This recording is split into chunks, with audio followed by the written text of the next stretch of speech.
basically that particular guy will be focusing all his energy all day on his genitals, on his muscles, and how many pages he read in the morning, whether or not he got up at 6 in the morning. Well, the women aren't clustering around in the strength part of the gym where the biggest power lifters are. That's women so true. Women aren't on the NoFap forums or on the videos of NoFap guys going, wow, this is amazing, I wish my husband was like you. Women sense this insecurity and the fact that, oh, you're not good enough and you're putting so much effort into getting better, but why do you do that instead of just getting on with your life? 3, 2, 1. Hello again, Yuliya. Hi, James. Absolute pleasure to have you back on the channel again. So I thought today it'd be really nice for us to have a conversation around, say, the state of modern relationships and masculinity and femininity, but using the lens and the framework of the relating function, or as Jung called the anima and the animus, because I believe it brings everything down to earth, away from the meme sphere, if you like, that things are discussed online, either on one political side or one guru side to another, and instead get right down to lived personal experience. Is probably the most useful way to tackle this problem. And it's a problem actually that's, of course you all know this as well, that's near and dear to my heart, because I spent, I don't know, probably about 3 years actively working in the online self-development community. I was friends with and worked with some of the top names that are out there. And before that, from when I was about 18, I was actively taking part of this every single day of my life. And the idea was, I've discussed it on the channel before, I wanted to make myself into the best possible man. This is what lots of young guys do. They come along and they're like, okay, how do I make myself a man? And so they fall on the same set of memes. It's almost like a toolkit, or like a DLC pack for life. If I do this, I become more manly. If I do this, I become more manly. With, of course, the end result being women are attracted to me. Essentially, if we're going to be completely honest. Going to the gym, NoFap, reading books. There's like a whole suite of this kind of thing. So this is usually how a man will see what masculinity is. So I was wondering, from a woman's perspective then, on that front, what do you think men, or that particular suite of men, young guys on the internet, are getting right and getting wrong in that particular context? And I guess from that, I think it's a good entry point, and from there we can sort of bring it down into the more depth psychological depths. What do you reckon? Yeah, absolutely. That's a very interesting and a very relevant topic nowadays. I think that in general, having a goal of becoming a better man, self-improvement, is a very noble goal, which is very attractive to young men in particular, I can imagine. Definitely. And there's definitely a lot of benefits into getting taking care of your body, getting a stronger body, improving intellectually, and developing your character, which on surface are really great points and ideas. But what I can say from a perspective of a young woman is that's all great. However, when it becomes the emphasis and the only point of that young men get focused on, that's when I think that disconnect between talking to girls and actually getting in a relationship with girls. That's when it happens. And that's why I think a lot of young men are getting trapped in this routine of, getting better, which I think develops a big, you can say in Jungian terms, shadow behind them. It's like, I'm not good enough. I don't have a strong enough character. I should become better. I'm not strong enough. I should become better. But I think what happens, well, at least in my experience and what I noticed in experience of a lot of my girlfriends, is that women sense this insecurity and the fact that, oh, you're not good enough and you're putting so much effort into getting better, but why do you do that instead of just getting on with your life? So that's a big point. Yeah, I mean, we talk about the relating function. That's the thing. Same thing, of course, with men. They have a relating function, and obviously it's looking and perceiving the world all the time. And then some of that will be in the category of women. So we talk about it from a woman's point of view. They're looking for a man, from the perspective of instinct. It's like, well, which guys am I interested in? Well, it's a relating function. So if you've got a guy there who's, and I of course I understand why the guys do it. I did it for years to be like, well, everyone else isn't really getting on with their lives. They're not being men. They're not being successful men in the context of women. They're not living their lives the way our ancestors did or anything like that. I'm going to take this toolkit onto myself and make myself a man. But I think you pointed out perfectly there, they're not relating to women in doing so. So the woman's relating function, or the animus, is going to be like, yeah, I get it. I get what you're trying to do. But also there's way more to you than simply the small few things that you learned online that you're now doing. So we take like gym or NoFap or reading those books, for example. Look at By His Libido Shall You Know Him. And this is where absolutely spot on. I really liked it when you said there's a shadow that builds up behind with the insecurity. Basically, that particular guy will be focusing all his energy all day on his genitals, on his muscles, and how many pages he read in the morning, whether or not he got up at 6 a.m. That can't be attractive. And that's like the shadow side to those behaviors. It's the libido flow completely ducted into those things. It's basically as if, okay, here I am doing all these great things with my body, with my character, and I expect women to notice it and to like me for how great I am, which is not exactly how it works. I would also assume that on another hand, maybe someone who doesn't have enough of self-esteem or enough confidence would expect to gain more confidence by working out and developing themselves. But from watching the online communities like that and from talking to young guys, it's not exactly what's happening for some reason. It's as if like you expect that probably your confidence is going to get higher, going to be able to talk to girls and to relate to them. But I think guys are just getting stuck in that vicious circle.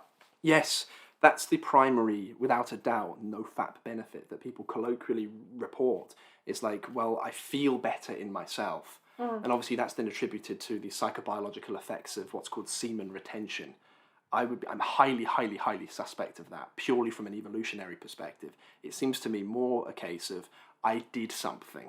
Don't know what it was, I did something. I overcame something, and therefore you get a status boost, increasing colloquially serotonin, and therefore you're able to go out and then talk to those women. So it's not like women then become magnetized. This is put out all the time. Through semen retention, women will magically sense my pheromones, and they will come to me because I've got a glint in my eye. It's like, no, you feel more confident. Your posture's going to change, and you're going to go out and talk to women, relate to women. But ultimately then the NoFap becomes a distraction, because then it becomes a libido dump. So it's like, well, what's underneath it? If you're talking about insecurity, what do you reckon is underneath guys being interested in this in the first place? If you know what I mean? What's the libidic imperative for a guy to turn to NoFap, to turn to, well, I've got to have my big muscles, or strength, powerlifting, to be completely fair. I don't want to straw man that side at all. Strength, that feels more viscerally masculine. Or I've got to read all these great texts of the Western canon, or whatever it is. What do you think could potentially be under that? Well, I think it's the instinctual frustration of not getting a girl that they want, probably. So, you know, some guys seem to naturally grow up and be pretty good at relating, or pretty good at talking to women, whereas lots of other guys aren't. And presumably that's the category that then falls into the self-improvement. Yeah. We'll of course know from the 5-stage lifespan confirmation model. So we talk about there's a time and a place, if you like, for mum. There's a time and a place for dad. There's a time and a place for friends. There's a time and a place for a relationship, with everything moving towards a telic trajectory. Go from mum, separate from mother, and then move on to the father, separate from the father, peer group. You kind of sort out your confirmatory bits and pieces with a friend group, and then move out towards finding a partner. So it's like, if therefore someone cannot move forward with confidence towards that partner stage, we can therefore infer, and this is definitely what we see clinically, something has happened, we'll say, in the domain of mother or father or peer group. And of course the culture, which is toxic in this regard, there is no doubt about it, will then also play in with that. So we can then see how the different self-improvement interests are like a compensation for dad or a compensation for mum, which then doesn't actually lead to you making any changes. It just sort of keeps you there to give you, because then what happens when you can then talk to women? Can you relate to them? Absolutely. Or does then the energy then introvert and become very narcissistic? I've seen this with red pill communities, for example. A woman will leave me if I stop being on my journey. Which is like, that makes sense. You know, if you suddenly just sit at home and do nothing. Yeah, there's no longer an attractive imperative there. So it's the fact that it's being put forward as an imperative, like a law book, which I believe is probably the concern underneath. So Yuliya, if if we can point out that doing these particular exercises aren't necessarily the most optimum way of moving forward with healthy lifespan development, i.e. moving forward with a partner, starting your own family, whatever it happens to be, a forward telic trajectory. From your perspective, being of, say, this generation, what is it roughly, in terms of your girlfriends or things that you've heard from girls around your own age, that women are more concerned about when, say, looking for a guy? What is the animus more concerned about when it reaches out into the world? Yeah, definitely. There's definitely a similar pattern between myself, girlfriends, and what I hear in general amongst girls in this generation. What we are looking for, and it's a man who goes through his own journey, a man who has separated from his mother and his father. Such a key point. Absolutely, because what I can also tell is, and I've seen it so many times, is that a young man can be doing perfectly well in the world, can be not hypnotized about all the workouts and no-fap movements, but you can still feel when there's no separation happen between a young man and his father or mother. Oh, yes. And sometimes it is so critical in the relationship because you can just feel that their libido is drawn back to trying to solve their own complexes through a girlfriend in a way that it's just sometimes incompatible with being in a relationship, which is very frustrating. So I think a key point is separating from parents, definitely getting on their own journey. And another key point, which is a lot of young men are asking about, is like, what is the ultimate thing to do when you're talking with a girlfriend, or like how to make the conversation flow, how to make her interested in you, basically. Which a lot of guys would think that developing a good persona, developing a good character and body would do. But I think, and I'm sure that a lot of girls will agree with me, it's when you talk to a girl, be interested in what she has to say. Yes, ask yes. questions. Relating. Absolutely. And just be interested in a girl. Yeah. And that's it. Forget about yourself. Forget about your achievements in gym and whatnot, and just relate. That's the ultimate advice. Yes, yeah, because a lot of that is very, I was just saying earlier, a little bit facetiously, but it's true, you know. If you could be there all day as a young guy just focusing on your genitals and your body and your brain and what's so great about me. That's in terms of lifespan development, that's narcissism in that strict sense, in, say, the sense that Freud would have described it as. You know, it doesn't necessarily mean I'm a bad, selfish person. Not at all. The word is meant clinically. It's like the libido is focused on me. So therefore, if the end goal is woman, I want woman because it satisfies me, and then all your energy is internal, then there is going to be no relating there between man and woman. And we can see as well with the way that a lot of these, say, masculinity movements in the context of self-development, in the way that it's been described so far, feels and sounds like a compensation for, say, a mother that was too close, or a father that didn't confirm, or a culture that, as you said, is definitely toxic and does not encourage this. But a compensation on the other side is not the solution. No. So I've always wondered this. It's like a man who is, say, masculine, but not in a posturing sense, like you're pointing out, a guy who's secure in himself and moving forward and just shuts out all of the noise, which is, you know, healthy. And why wouldn't you say, like, libido's going towards like a healthy place? I don't think he'd be concerned about no-fap. I don't think he'd be concerned about his powerlifting goals. I think he'd be concerned about what his libido wanted to go to in his personal myth. Absolutely. And that's what's the most attractive about a man. Absolutely. But I'm also interested in a guy's perspective regarding young women, about what they do and what they don't do in the correct manner to get a guy's attention and to successfully build a relationship, because I can imagine that yourself had some experience as well as some of your friends. That would be very interesting to hear. Well, I guess, because like with yourself, with women, the bandwidth of, say, all the potential variants in this context of man is very, very broad.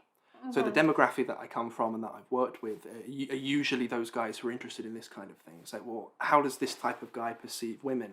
First of all, and this might be difficult for some men to admit, but it's true, and it would make sense from a biological perspective, or if you want to go down a classical Jungian route, just for resonance purposes, archetypally, women are quite scary to men.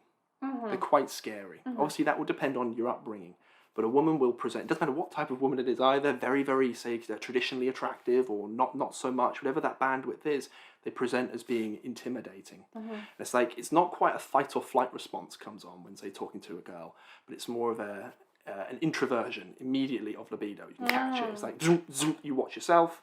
And then if you've picked up these ideas, like very soft pickup artist, stuff like that, then you can watch yourself all the time and say, so well, how do I position myself to get a girl to like me? Do I, there's one thing about open body language versus closed off body language, which is obvious, but the energy then goes which makes you, I can imagine, very self-conscious. Very, very self-conscious. Very, very, very self-conscious. So there's that. And then if we survey and look at, say, all the different cultural memes and groups, one of them is, say, the incel movement. We've got the black pill movement. We've got the red pill movement. There's a more even like Christian movement as well. There's lots of these different things out there. It's like, well, how are they perceiving women? Well, overall, they're perceiving it as a compensation to the culture. The idea generally in guys' minds like this is that the culture has reduced not only masculinity, but femininity as well. And so therefore, the pool of inspiring women is very, very low. And I would agree with that. I would agree with that. Individually, a woman is an individual woman. But taken on the whole, it's like the culture is a scary thing as well. It's like a devouring mother. So if you say the wrong thing, you're going to lose your job. If you approach a woman in the wrong way, she's going to accuse you of X, Y, Z. So it's more and more fear, fear, fear, fear. It's very frustrating. And then to back up what you were saying, that's the domain of the mother.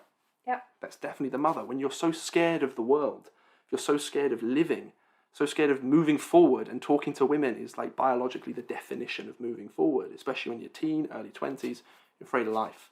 Then immediately what stands out is not the necessity to boost your masculinity as much as possible.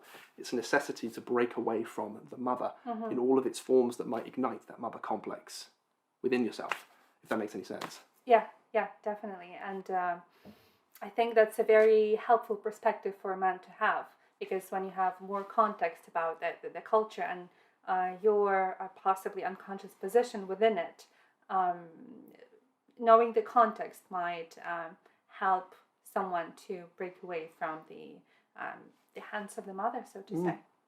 Yes. So that's very helpful to know. Yes. So do you have any advice for young men of what should they do to succeed in getting on with their own journey?